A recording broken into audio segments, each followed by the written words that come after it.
So I'm going to make this quick, but I randomly had this thought, what is the first step to healing? And this, as soon as I saw what the answer was, right? As soon as I saw what the answer was, yesterday's video just made, or 2 days ago now, because it's now Saturday, but Thursday night's video made so much more sense to me. Okay, here's why.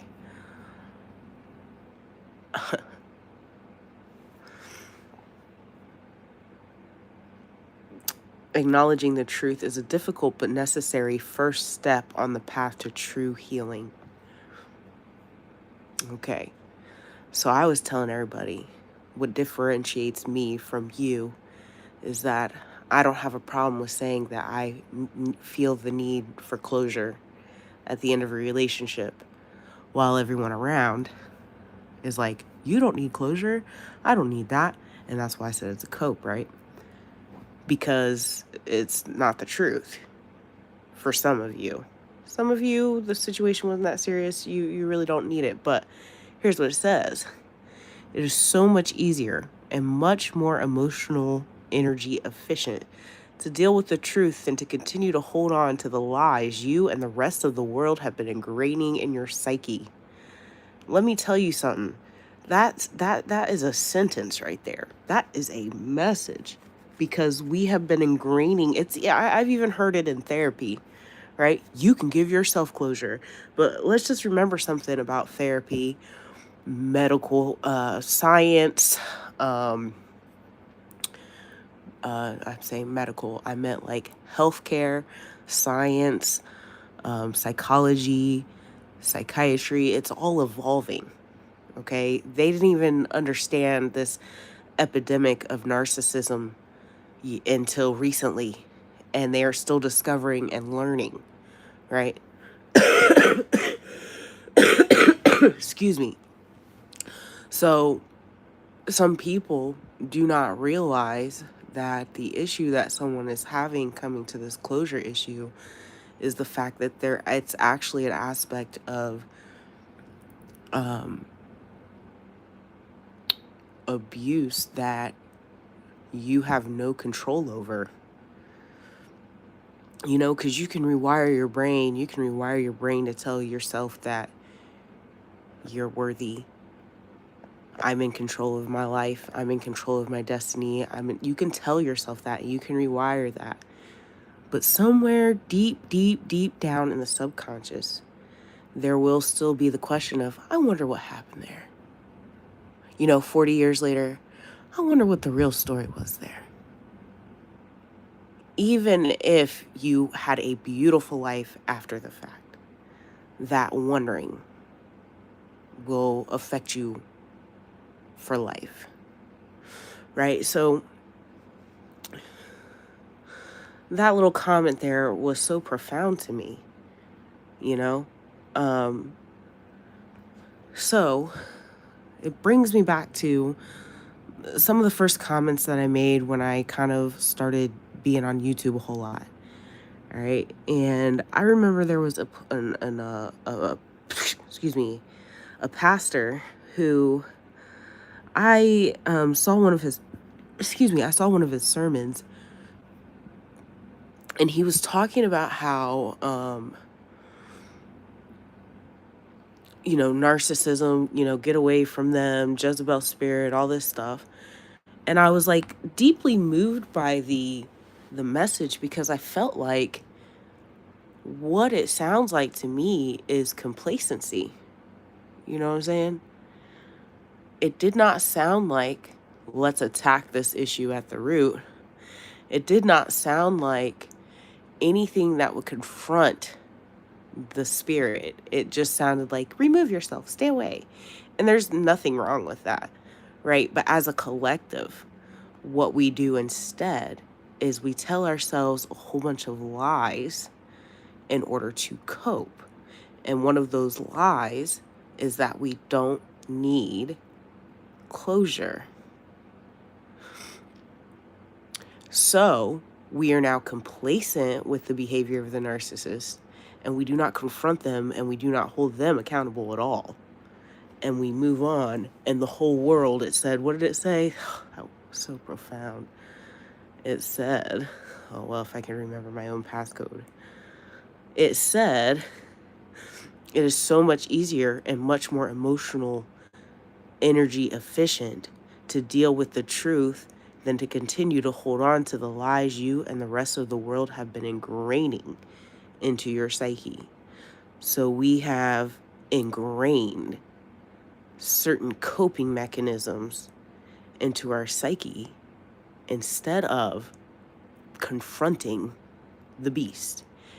And because of these lies that we've been ingraining into our psyche, the number of narcissistic individuals grows. We've seen in the last year that it's grown from 1% to 16%. That's very alarming. So if we start attacking the truth, it is okay to say that somebody hurt you.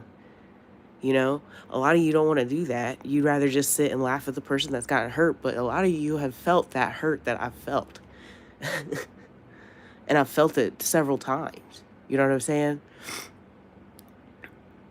I felt it several times. Hold on.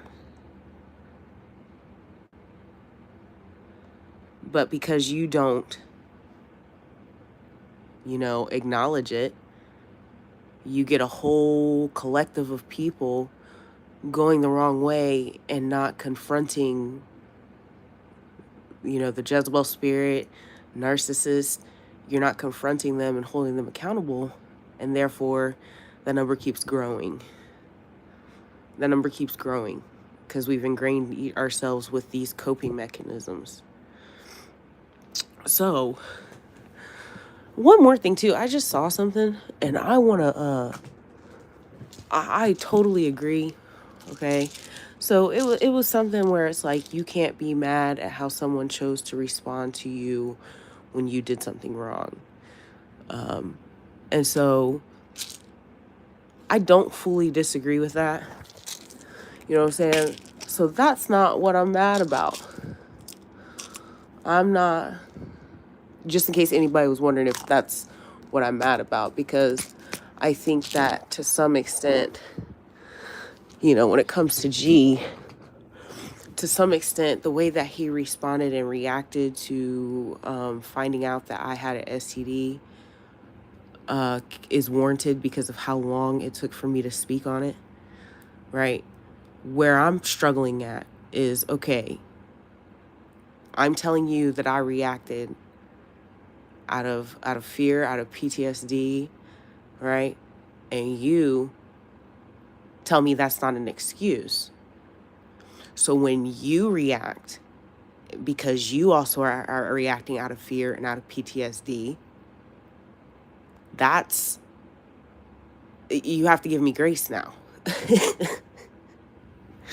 Because essentially what you're saying to me is, well, that's no excuse. You couldn't have done that. You're a bad person. There's one of two things here that can be true, right? Either we're both bad people because we reacted the same exact way to something, or we're both people that are just having a human experience and making mistakes.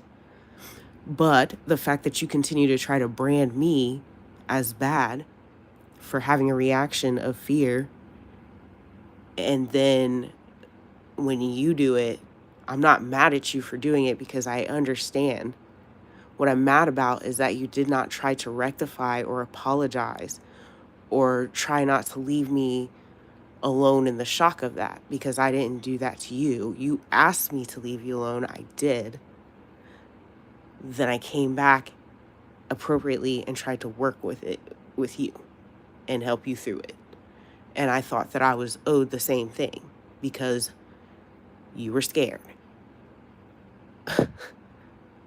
That's fine. But you don't get to keep being mean to me. And you hold yourself higher above me. Again, this is the type of shit I'm talking about. You try to hold yourself higher above me like you would never do something like that. But you did. You're claiming that you were scared to go get tested for 5 fucking years. That's insane.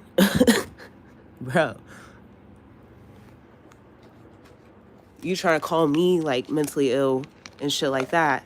If fear takes a hold of you like that, you also need therapy.